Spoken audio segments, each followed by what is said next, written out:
Hello guys, നമുക്കിന്നൊരു കൂന്തൽ fry വെച്ചാലോ? അച്ഛൻ വൈകുന്നേരം ടൗണിൽ പോയി വരുമ്പോൾ കൂന്തൽ വാങ്ങിച്ചു കേട്ടോ. എന്നാൽ പിന്നെ അത് ഫ്രൈ ചെയ്യാമെന്ന് വിചാരിച്ചു. അങ്ങനെ കൂന്തൽ നല്ലോണം വൃത്തിയാക്കി കഴുകിയതിന് ശേഷം ഈ കൂന്തൽ ചെറിയ പീസാക്കിയിട്ട് കട്ട് ചെയ്യും കേട്ടോ. അങ്ങനെ കട്ട് ചെയ്തിട്ട് അത് അവിടെ മാറ്റി വെച്ച്. ഇതിന് വേണ്ടത് തക്കാളി, ചെറിയുള്ളി, ഇഞ്ചി, വെളുത്തുള്ളി, പച്ചമുളക് ഇതൊക്കെ അരിഞ്ഞിട്ടതിന് ശേഷം ഒരു ചട്ടി അടുപ്പത്ത് വെച്ചു. ഗ്യാസ് മേലാണ്. ചട്ടി വെച്ചതിന് ശേഷം നല്ലോണം ചൂടായിട്ട് വെളിച്ചെണ്ണ ഒഴിച്ചു. വെളിച്ചെണ്ണ ഒഴിച്ച് നല്ലോണം തിളച്ച് വരുമ്പോൾ അതിലേക്ക് ഉലുവ ഇടുക.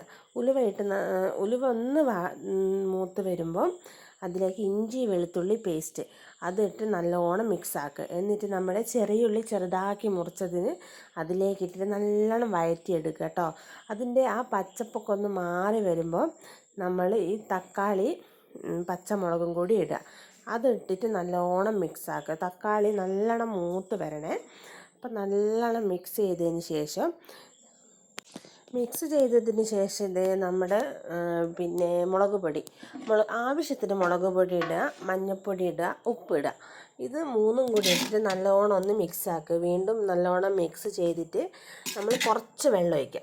കുറച്ച് വെള്ളമൊക്കെ ഒഴിച്ച് അതൊന്ന് ഇളക്കിയിട്ട് നമ്മൾ ആവശ്യത്തിന് വെള്ളം ഒഴിക്കുക കേട്ടോ. വെള്ളം ഒഴിച്ചിട്ട് അത് മൂടി വെക്കണം. അതൊന്ന് തിളച്ച് വന്നതിന് ശേഷമാണ് നമുക്ക് ഈ കൂന്തൽ ഇടേണ്ടത് കേട്ടോ. കൂന്തൽ നല്ല ടേസ്റ്റാണ്. എങ്ങനെ വെച്ചാലും ഒന്ന് വെച്ച് നോക്കണേ. അങ്ങനെ ഇത് ഒഴിച്ചതിന് ശേഷം നമ്മൾ നല്ലോണം മൂടി വെക്കുക. അപ്പോൾ മൂടി വെച്ച് കുറച്ച് കഴിഞ്ഞ് നോക്കുമ്പോൾ അതൊക്കെ തിളച്ച് വന്നിട്ടുണ്ട്. അങ്ങനെ നമ്മുടെ ഈ കൂന്തൽ കട്ട് ചെയ്ത കൂന്തൽ അതിലേക്ക് ഇടുക.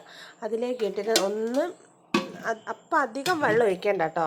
വെള്ളം ആവശ്യത്തിന് ഇതിൽ തന്നെ വെള്ളം ഉണ്ടാവും. അങ്ങനെ കൂന്തൽ അതിലേക്കിട്ട് നല്ലോണം ഒന്ന് മിക്സ് ആക്കിയിട്ട് നമ്മൾ വീണ്ടും അടച്ച് വെക്കുക. അടച്ച് വെച്ചതേ നല്ലോണം തിളച്ചിട്ടുണ്ട് കേട്ടോ. നല്ലോണം വെന്ത് വറ്റിയിരിക്കുകയാണ്. അപ്പം നമ്മുടെ കൂന്തൽ ഫ്രൈ ഒന്ന് ട്രൈ ചെയ്ത് നോക്കണേ.